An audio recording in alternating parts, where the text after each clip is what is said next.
Dneska posledný deň v Saalbachu, ledva sme stihli otočiť to. Celkovo podtrženo 3 dní slnka, 140 km, 30 000 výškových.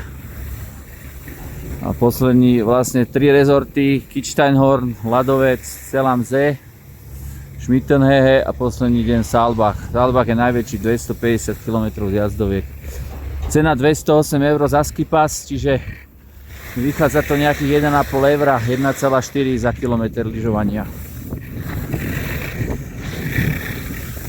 Práve ešte, aby som bol objektívny a mám hovoriť aj iné ceny, tak ubytko mali sme zapavučinované. To stálo tak 45 € na osobu na noc. Normálne hotely proste túto od 100 € osoba na noc. No a jedlo, tak ako jedlo za 20 € asi, no, sa dá nájsť. A vodu sme mali vlastnú z batohu, ráneky sme si robili vlastné.